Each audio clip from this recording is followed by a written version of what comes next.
7h32, le plaisir d'accueillir l'invité de cette matinale. Bonjour Antonio Gambardella. Bonjour, bonne matinale à tous, à toutes. Merci beaucoup. Vous êtes le directeur de la Fondation Genevoise pour l'innovation technologique.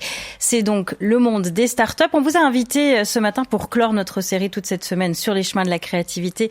Une série proposée par Dominique Chauffat qui nous a fait découvrir depuis lundi tous les jours des parcs d'innovation, mais aussi ce que l'on appelle des incubateurs. On va en parler dans un instant. Juste avant ça, Antonio Gambardella, j'aimerais commencer cet entretien par cette actualité autour des startups suisses. On a appris que certaines d'entre elles, 17 je crois, vont payer un lourd tribut au non à l'accord cadre avec l'Union européenne. Elles vont se retrouver tout simplement exclues des financements de l'Union européenne. Est-ce que vous vous attendiez à une telle conséquence ? Non, je ne m'attendais pas à cette conséquence. Je pense qu'on est prise, je pense, en otage par une discussion politique qui est faite à différents niveaux. Et maintenant, on a les startups qui payent un prix très important.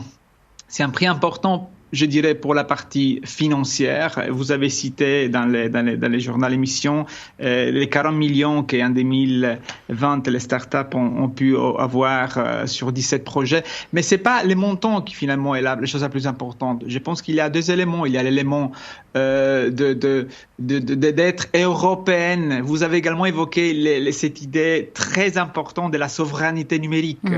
Et évidemment, dans la souveraineté numérique, il y a les côtés, les blocs chinois, les blocs nord-américains et les blocs européens dans lesquels la Suisse devrait s'encadrer. Donc, le fait de ne pas participer au programme européen, évidemment, va nous affaiblir énormément en tant que technologie stratégique européenne.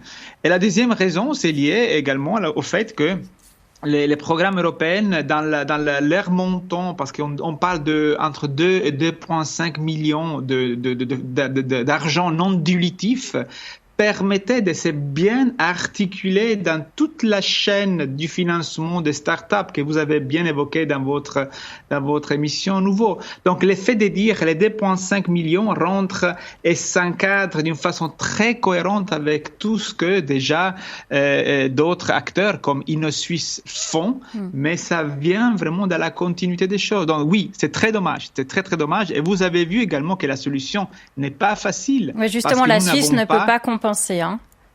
Exact. La Suisse ne peut pas compenser parce que c'est une façon différente du soutien à l'innovation qui d'ailleurs marche très bien, mais la Suisse ne peut pas compenser. Donc, je pense que c'est à nous vraiment en tant qu'acteurs de l'innovation de promouvoir cet aspect d'essayer de démontrer que c'est pas une question de montant, c'est une question stratégique de positionnement des technologies suisses au sein d'un marché qui est global. Il y aura des suites politiques. Alors on a, oui, c'est pas fini. On peut renégocier malgré tout notre participation. Vous avez quand même de l'espoir.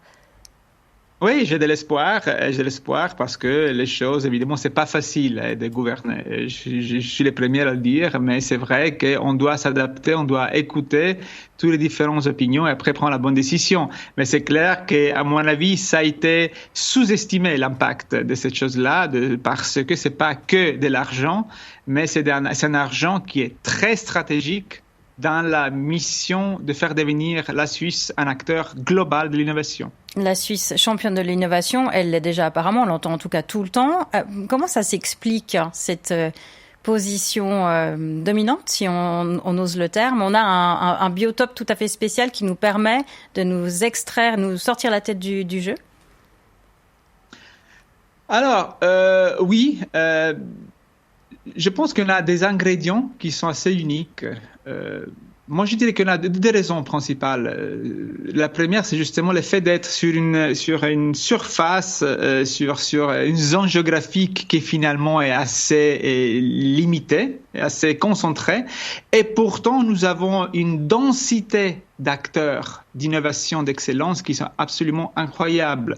Donc, si je prends seulement la partie de la Suisse romande, imaginez de voir à quelques kilomètres de distance acteurs comme l'Université de Genève, les PFL, les CERN, les hôpitaux universitaires, avec les organisations internationales autour de ça.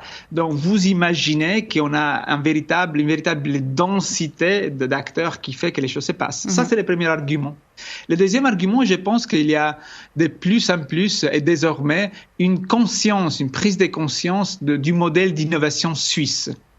Ça veut dire que aujourd'hui, on n'essaie plus de répliquer un modèle soit nord-américain, soit israélien, disons, il faut faire comme la Silicon Valley. Non, non, non.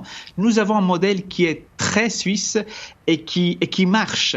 C'est une innovation qui a ses caractéristiques et où tous les acteurs justement se sont mis en place pour la déployer et pour la favoriser et à partir des universités, donc des hautes écoles, de tout le transfert technologique et ensuite les États, les cantons qui financent par exemple des fondations comme la fondation que je représente, la FONGIP. Et ensuite une Suisse au niveau fédéral qui alimente toute cette chaîne de valeurs. Et petit à petit, vous avez également vu, vous pouvez expérimenter l'arrivée des investisseurs qui, in fine, sont la preuve que les chemins d'innovation qui démarrent au sein des universités et des hautes écoles, finalement, va aboutir à quelque chose qui a un vrai impact économique et social. Finalement, c'est notre but. Un paysage très dense, vous le dites, une série d'acteurs autour d'un même thème groupés sur la même zone. On l'a entendu toute cette semaine aussi dans notre série. Il y a la réalité à Genève, mais il y en a aussi une autre avec un parc d'innovation dans le Jura, un autre à Neuchâtel, encore un autre en Valais. Est-ce qu'il y a une concurrence entre ces parcs d'innovation, ces startups, vu l'enjeu régional, parce que pour une région, c'est très important. On joue un prestige, une carte de visite. Est-ce qu'on se regarde en chien de faïence ? Alors d'abord, j'aimerais vous féliciter parce que c'est très intéressant ce qu'on a vu. On a vu ce parcours entre les différentes régions et chacune dans sa spécificité. Donc je pense qu'il y a ces deux éléments, l'élément de spécificité et de complémentarité, qui fait que finalement, je pense que oui, est-ce qu'on est concurrent? D'une certaine façon, oui, on l'est parce que par exemple pour la FONGIP, c'est l'État de Genève qui nous soutient d'un point de vue financier. Donc c'est clair que nous devons focaliser sur la région de Genève.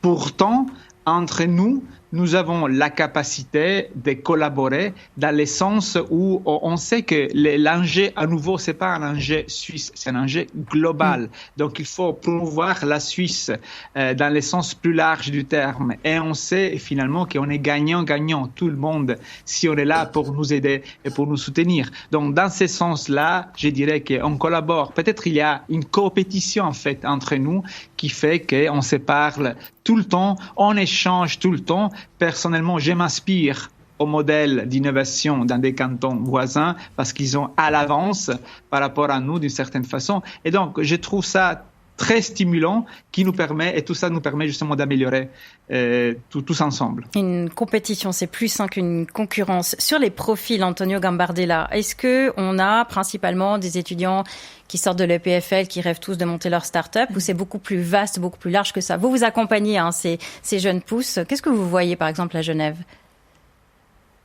Alors, vous serez surpris de constater que l'âge moyen, par exemple, d'un entrepreneur est assez élevé. Donc, un entrepreneur ou une entrepreneuse, habituellement, commence leur start-up technologique, donc ciblée dans la technologie, que c'est finalement d'une certaine façon un des secteurs. Assez tard, l'âge moyen est plutôt vers les 40 ans. Donc, il y a ces concepts un peu mythologiques d'imaginer quelqu'un qui abandonne l'école pour se lancer dans sa start-up. Oui, bien évidemment, on a ces cas, surtout dans des technologies qui sont plus digitales. Si vous voulez lancer un site e-commerce ou un site qui a de collaboration, un réseau social, évidemment, vous êtes plus jeune, oui. Mais si, par contre, vous êtes dans l'innovation technologique c'est à la base la cible principale des cantons comme Genève, vous voyez que, au moins de ce que j'ai fait à la fondation, vous voyez que l'âge monte très vite. Donc, dans les sciences de la vie, par exemple, vous êtes souvent au-delà des 40 ans, parce qu'évidemment, vous avez dû étudier à l'université, peut-être vous avez un PhD, un postdoc, après vous faites également quelques expériences dans les privés, et ensuite vous décidez de vous lancer dans votre propre société. Donc, je dirais que c'est un peu plus tard, et je pense que c'est bien également parce qu'il faut vraiment apprendre l'entrepreneuriat et se lancer au bon moment. Il y a aussi tout un coaching, même si on a 40 ans, qui est proposé par les pairs, si on peut le dire, d'anciens créateurs de start-up qui encadrent, qui évitent, qui conseillent sur comment éviter les erreurs à faire. Comment justement être un bon coach sans trop voir 3 kilomètres à l'avance les erreurs qui vont arriver, puis faire trop d'ingérence dans le projet et laisser quelque part malgré tout l'idée de base se faire, voir certaines erreurs se faire, parce que ça fait aussi partie de l'expérience que le start-upper doit acquérir. Écoutez, je pense qu'un bon coach, la première règle que nous avons, je l'ai dit en anglais, c'est do no harm. Il faut pas intervenir trop. Oui, exact. Il faut pas blesser l'entrepreneur parce qu'il faut avoir à la base le respect. Il faut respecter l'entrepreneur. L'entrepreneur, c'est quelqu'un, ou l'entrepreneuse, c'est quelqu'un qui risque finalement tout. Il risque une partie importante de son argent, il risque une partie importante même de ses relations de famille. C'est pas compliqué d'être un entrepreneur. Donc, il faut avoir du respect. Et on essaie de le soutenir toujours. On essaie de l'accompagner dans cette démarche qui doit être de respect et de guidance, d'essayer vraiment de les conduire petit à petit vers ce que des entrepreneurs ont eu comme expérience. Et d'ailleurs, la Fondation genevoise pour l'innovation technologique, FONGIT, elle est née grâce à la volonté d'un entrepreneur de la région de Genève, donc de Plain-les-Ouates, qui avait eu 2 échecs avant de créer la société LEM, cotée en bourse. Et ensuite à ça, il s'est dit, moi, je ne veux pas que d'autres entrepreneurs puissent avoir les mêmes problèmes que j'ai eu.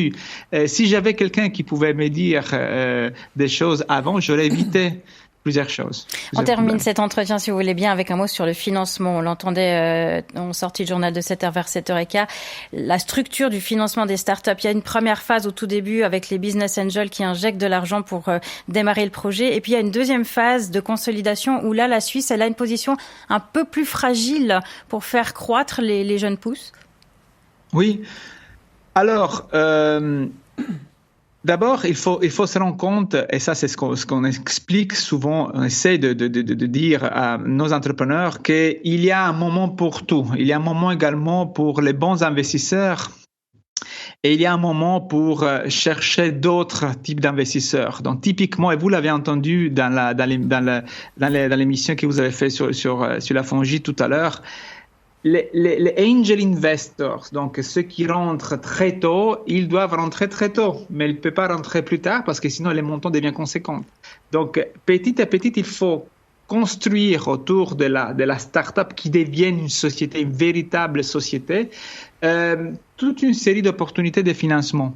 Alors, c'est vrai qu'aujourd'hui, en Suisse, on a toute la première partie grâce à tout l'argent public, les InnoSuisse, la partie européenne qu'on disait tout à l'heure, qui commence à être bien remplie. On a les incubateurs qui mettent de l'argent. La fondation que je représente également est capable de donner de l'argent pour les startups qui démarrent. Après, il y a les premières privées qui rentrent, et c'est vrai qu'il y a au bout d'un moment une espèce de vide, de venture capital, donc de fonds privés d'investissement, de capital risque, qui rentrent et qui commencent à rentrer. Alors, pour moi, c'est qu'une question de temps. Des temps, il faut laisser que les choses arrivent à évoluer, il faut que les choses arrivent à progresser. On voit de plus en plus d'investisseurs de capital risque qui arrivent en Suisse, des nouveaux investisseurs qui se créent en Suisse. Ça veut dire qu'il y a un véritable intérêt pour les investissements en Suisse.